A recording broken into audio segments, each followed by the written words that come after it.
ہم نے پورا سفر کر لیا راج کشور آزاد میں. میرا کلام پڑھا تھا اپنی آواز میں تو میں دستبردار ہو گیا. میں نے اپنے شعر سنانے سے کا وقت دوسرے شاعروں کے لیے چھوڑ دیا. چونکہ راج کشور آزاد صاحب اپنی آواز آپ تک پہنچا چکے تھے اس لیے میں نے ان کو بھی روک دیا کہ وہ شعر نہ پڑھیں. بہت وقت خراب ہوا ہے یقیناً. میں جناب نہیں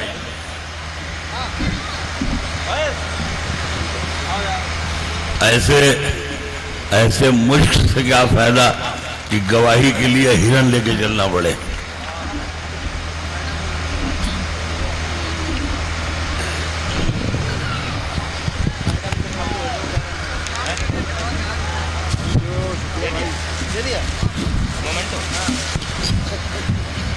ٹھیک ہے معزز حاضرین، صدارت بڑا مشکل کام ہے، لیکن جس طرح مشاورہ ڈسپلین میں چلا، سب لوگوں نے دل لگا کے پڑھا، آپ نے سب کو سنا. اگر میں ہندوستان کا بھی صدر ہوتا تو ہندوستان کے اتنے برے حالات کبھی نہیں ہوتے. میں ویسے ہی طاقت استعمال کرتا جیسے اس مشاعرے میں بیٹھ کر استعمال کر رہا تھا. بہرحال کچھ شعر بیٹھ جائیے پلیز. یہ لے جائیے، پھول کی کوئی ضرورت نہیں. جب ہم مزار ہو جائیں تو پھول لائیے گا، ابھی رہنے دیجیے. جو شعر جہاں سے یاد آ رہے ہیں سماعت فرما. بہت ہمیں بھی ٹرین پکڑنی ہے اصل میں. ایک مسئلہ یہ ہے کہ دیکھیں ادھر سے آواز رہا تھوڑا سا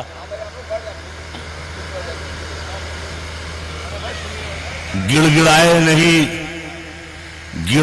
نہیں ہاں حمد و ثنا سے مانگی. گڑ گڑائے نہیں ہاں حمد و ثنا سے مانگی. بھیگ بھی ہم نے جو مانگی تو خدا سے مانگی. گڑ گڑائے نہیں ہاں حمد و ثنا سے مانگی. بھیگ بھی ہم نے جو مانگی تو خدا سے مانگی. جب میں مائک پر آتا ہوں تو داد دے دیجئے، تالی بجا دیجئے، اس کا سلسلہ ختم ہو جاتا ہے. گڑ گڑائے نہیں ہاں حمد و ثنا سے مانگی. بھیگ بھی ہم نے جو مانگی تو خدا سے مانگی. سر جھکائے رہے، ہاتھ باندھے رہے، پلکوں کو جھکائے رکھا. داد بھی ہم نے جو مانگی تو حیا سے مانگی. داد بھی ہم نے جو مانگی تو حیا سے مانگی. شیخ جو جہاں سے یاد آ رہے ہیں میں عرض کر رہا ہوں، سماعت فرما لیں. مجھے یہ معلوم نہیں آپ یہاں کب آیا کب نہیں آیا، اس کی کوئی ضرورت بھی نہیں ہے. جب بھی ملتا ہے وہ انداز جدا ہوتا ہے. چاند 100 بار بھی نکلے تو نیا ہوتا ہے. تو میں شعر سنا رہا ہوں. ہم سایہ دار پیڑ زمانے کے کام آئے. ہم سایہ دار پیڑ زمانے کے کام آئے. جب سوکھنے لگے تو جلانے کے کام آئے. ہم سایہ دار پیڑ زمانے کے کام آئے.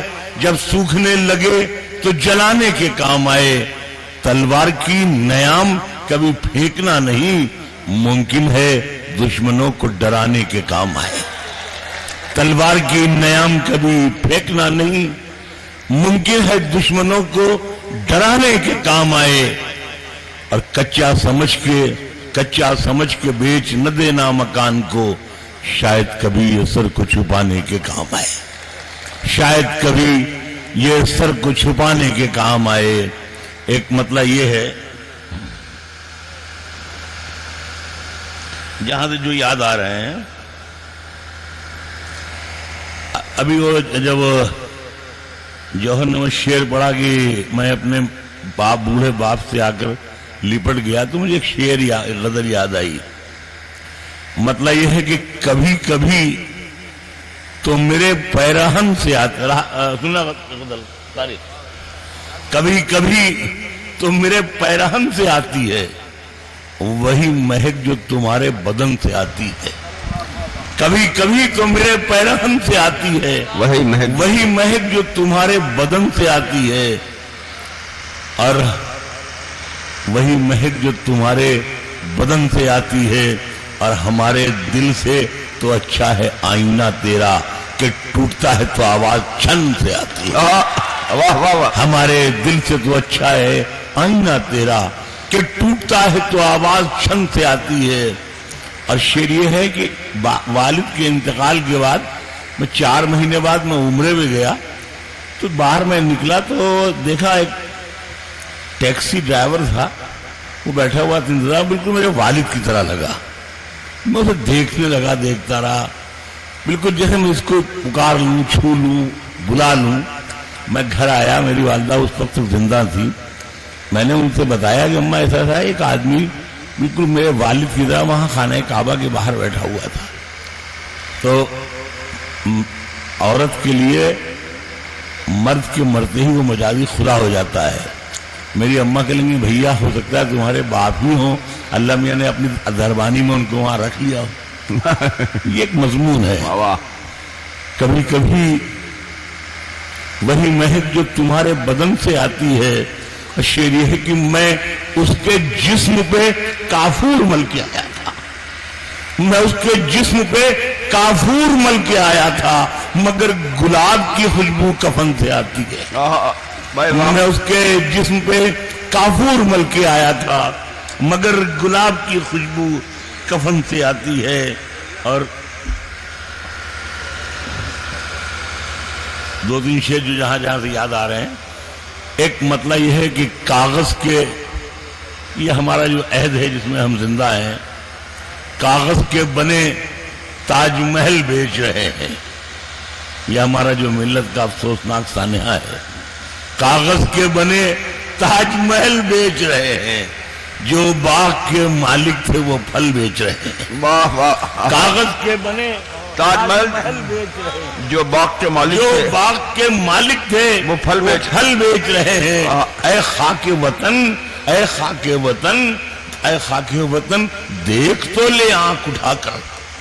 اے خاک وطن دیکھ تو لے آنکھ اٹھا کر روٹی کے لیے میر غزل بیچ رہے ہیں. ارے واہ واہ واہ. اے خاک وطن دیکھ تو لے آنکھ اٹھا کر روٹی کے لیے میر غزل بیچ رہے ہیں. روٹی کے لیے ایک غزل کے 2-3 شعر یہ ہیں کہ تھکن کو اوڑھ کے بستر میں جا کے لیٹ گئے.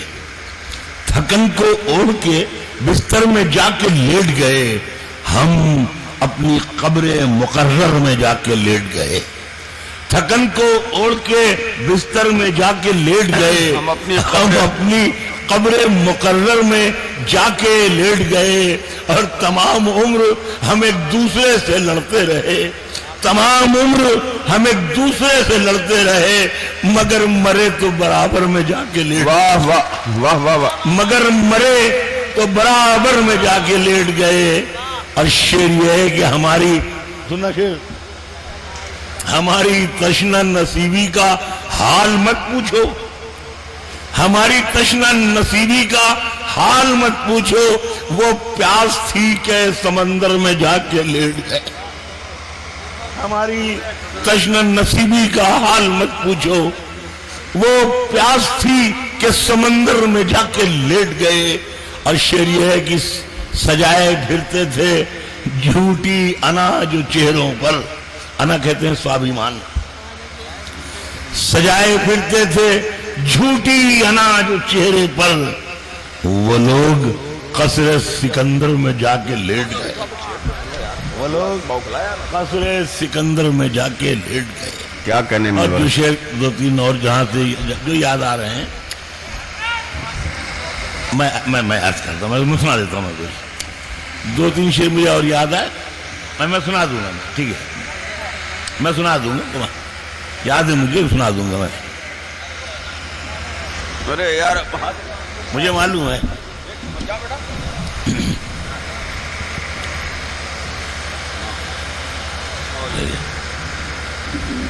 یار وہ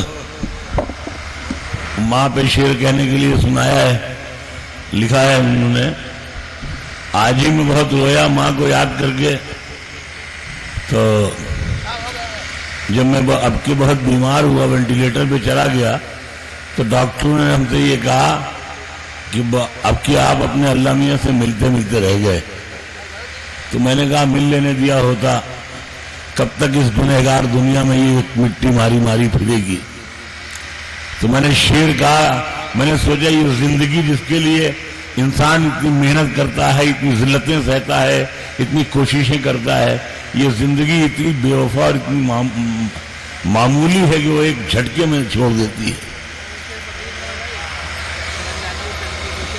اچھا ہاں، تاریخ میں نے یاد دلایا مجھے، کبھی جب میں بہت بیمار تھا تو تم نے 2-3 شعر کہے، سنیے گا۔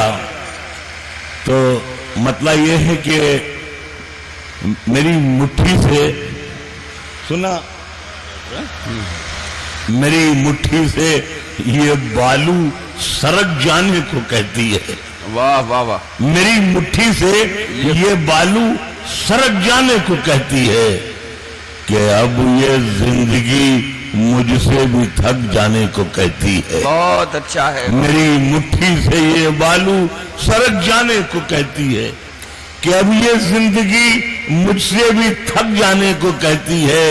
اور شعر یہ ہے آپ لوگوں کے لیے کہ جیسے آپ دیکھ رہے ہیں میں چل رہا ہوں، پھر رہا ہوں ٹوٹا پھوٹا، یہ میری مٹھی سے یہ بالو سرک جانے کو کہتی ہے کہ اب یہ زندگی مجھ سے بھی تھک جانے کو کہتی ہے، اور میں اپنی لڑکھڑاہٹ سے پریشان ہوں مگر پوتی، میں اپنی لڑکھڑاہٹ سے پریشان ہوں مگر پوتی میری انگلی پکڑ کر دور تک جانے کو، واہ واہ واہ منور بھائی، واہ واہ واہ واہ، میری انگلی پکڑ کر دور تک جانے کو کہتی ہے، میری انگلی پکڑ کر دور تک جانے کو کہتی ہے۔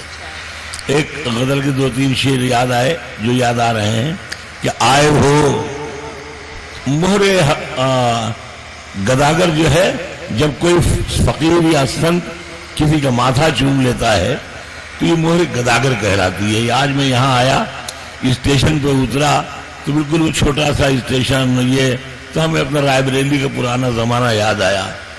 تو آئے ہو تو ایک مہر گداگر بھی لگا دو، آئے ہو تو ایک مہر گداگر بھی لگا دو، اس چاند سے ماتھے پہ یہ جھومر بھی لگا دو۔ آئے ہو تو ایک مہر گداگر بھی لگا دو، اس چاند سے ماتھے پہ یہ جھومر بھی لگا دو۔ اجداد کہتے ہیں پوروج کو، اس چاند سے ماتھے پہ یہ جھومر بھی لگا دو، اور اجداد کی خوشبو مجھے جانے نہیں دے گی، اجداد کی خوشبو مجھے جانے نہیں دے گی، اس پیڑ کے نیچے میرا بستر بھی لگا دو۔ اجداد کی خوشبو مجھے جانے نہیں دے گی، اجداد کی خوشبو مجھے جانے نہیں دے گی، اس پیڑ کے نیچے میرا بستر بھی لگا دو، اور ممکن ہے میرے بعد کی نسلیں مجھے ڈھونڈیں، ممکن ہے میرے بعد کی نسلیں مجھے ڈھونڈیں، بنیاد میں ایک نام کا پتھر بھی لگا دو۔ بہت اچھا ہے، واہ واہ، ممکن ہے میرے بعد کی نسلیں مجھے ڈھونڈیں، بنیاد میں ایک نام کا پتھر بھی لگا دو۔ اور ایک شعر اللہ نے میری جھولی میں ڈالا کہ دنیا میں تقریباً 5 لاکھ ایئر ہوسٹس ہیں جو جہاز اڑاتی ہیں، جہازوں میں کام کرتی ہیں، جہازوں پہ چلتی ہیں، کوئی ایئر ہوسٹس ہیں جہازوں میں۔ شعر فقیر نے کہا ہے اردو زبان کو یہ فخر حاصل ہے کہ ایسے موضوعات صرف اردو میں باندھ دیے جاتے ہیں۔ آئے ہو تو سنیے گا جناب، آئے ہو تو ایک مہر گداگر بھی لگا دو، اجداد کی خوشبو مجھے جانے نہیں دے گی، اس پیڑ کے نیچے میرا بستر بھی لگا دو، اب صرف فضاؤں میں سفر کرتی ہے پگلی۔ یہ بیٹا تمہارے لیے ہے وجے لکشمی، اب صرف ہواؤں میں سفر کرتی ہے پگلی، اب صرف ہواؤں میں سفر کرتی ہے پگلی، بچپن میں جو کہتی تھی میرے پر بھی لگا دو، بچپن میں جو کہتی تھی میرے پر بھی لگا دو، اب صرف ہواؤں میں، اب صرف فضاؤں میں سفر کرتی ہے پگلی، بچپن میں جو کہتی تھی میرے پر بھی لگا دو۔ 2-3 شعر اور یاد آئے، سن لیجئے۔ میں اپنے یہ جو حکومت اتنے سب ہنگامے کر رہی ہے، یہ ہر اس میں جو بھی ہے صاحب یہ مسلمان ہی ہوں گے، ایک شعر میں نے اس حکومت کے لیے کہا ہے کہ میں اپنے آپ کو اتنا سمیٹ سکتا ہوں، میں اپنے آپ کو اتنا سمیٹ سکتا ہوں، کہیں بھی قبر بنا دو میں لیٹ سکتا ہوں۔ ارے واہ واہ واہ واہ واہ، میں اپنے آپ کو اتنا سمیٹ سکتا ہوں، کہیں بھی قبر بنا دو میں لیٹ سکتا ہوں۔ کہیں بھی قبر بنا دو میں لیٹ سکتا ہوں۔ بیٹھے بٹھائے حال دل زار کھل گیا، بیٹھے بٹھائے حال دل زار کھل گیا، میں آج اس کے سامنے بیکار کھل گیا۔ بیٹھے بٹھائے حال دل زار کھل گیا، میں آج اس کے سامنے بیکار کھل گیا۔ اور مٹی میں کیوں ملاتے ہو محنت رفو گرو، مٹی میں کیوں ملاتے ہو محنت رفو گرو، اب تو لباس جسم کا ہر تار کھل گیا، اب تو لباس جسم کا ہر تار کھل گیا۔ اور شعر یہ ہے آخر کہ دشوار کام تھا تیرے، حتیب بھائی سنیے گا، دشوار کام تھا تیرے غم کو سمیٹنا، دشوار کام تھا تیرے غم کو سمیٹنا، میں خود کو باندھنے میں کئی بار کھل گیا، بہت اچھے بھائی، میں خود کو باندھنے میں کئی بار کھل گیا، دشوار کام تھا۔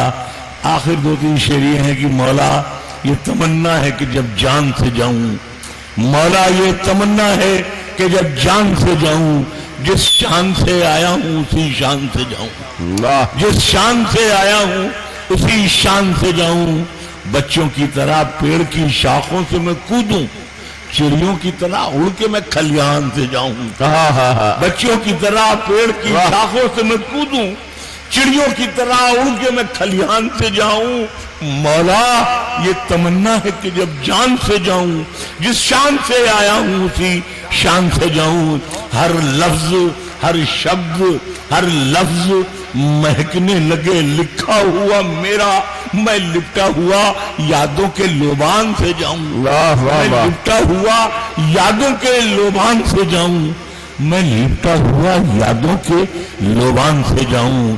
اور شعر آپ حضرات کی نظر ہے میری طرف سے کہ کیا سوکھے ہوئے پھولوں کی قسمت کا بھروسہ، کیا سوکھے ہوئے پھولوں کی قسمت کا بھروسہ، معلوم نہیں کب تیرے گلدان سے جاؤں، معلوم نہیں کب تیرے گلدان سے جاؤں۔ شعر آخر یہ ہے، ہم اپنے ہندوستان کی فوجیوں کی نظر کرتے ہیں جو شہید ہوئے ہیں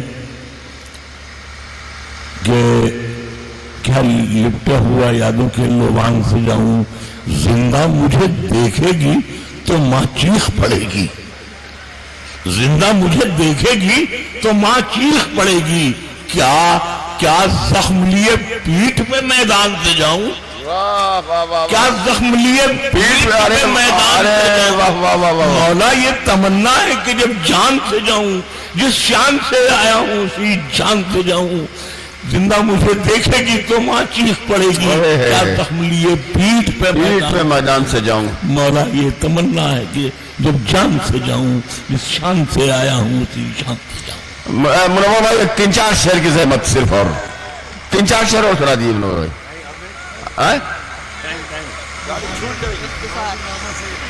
یہ یاور صاحب کی خاص طور پر خواہش ہے، ان کی اہلیہ کی خواہش ہے، ان کے اہل خانہ کی خواہش ہے۔ لیکن اصل میں یاور بھائی اب سرکاری نوکر ہیں نہیں، ورنہ ان کو اگر گاڑی چھوٹتی تو وہ کوئی بھی گاڑی کسی افسر کو بول کے یا کسی ٹھیکیدار کو بول کے گاڑی سے بھجوا دیتے، گاڑی چھوٹ گئی تو ہمیں بڑی پریشانی ہوگی۔ میں کچھ شعر میں سنا رہا ہوں کہ مہاجر ہیں، مہاجر میں نے کچھ بتانے کی ضرورت نہیں ہے، مہاجر ہیں مگر ہمیں ایک دنیا چھوڑ آئے ہیں، مہاجر ہیں مگر ہمیں ایک دنیا چھوڑ آئے ہیں، تمہارے پاس جتنا ہے ہم اتنا چھوڑ آئے ہیں، تمہارے پاس جتنا ہے ہم اتنا چھوڑ آئے ہیں، کئی آنکھیں ابھی تک یہ شکایت کرتی رہتی ہیں کہ ہم بہتے ہوئے کاجل کا دریا چھوڑ آئے ہیں، کئی آنکھیں ابھی تک یہ شکایت کرتی رہتی ہیں کہ ہم بہتی ہوئی بہتے ہوئے کاجل کا دریا چھوڑ آئے ہیں، اشریہ کی شکر اس جسم سے کھلواڑ کرنا کیسے چھوڑے گی کہ ہم جامن کے پیڑوں کو اکیلا چھوڑ آئے ہیں، واہ واہ واہ، کہ ہم جامن کے پیڑوں کو ہمالیہ سے نکلتی ہر ندی آواز دیتی تھی، میاں آؤ وضو کر لو، یہ جملہ چھوڑ آئے ہیں۔ واہ واہ واہ، ہمالیہ سے نکلتی ہر ندی آواز دیتی تھی، میاں آؤ وضو کر لو، یہ جملہ چھوڑ آئے ہیں۔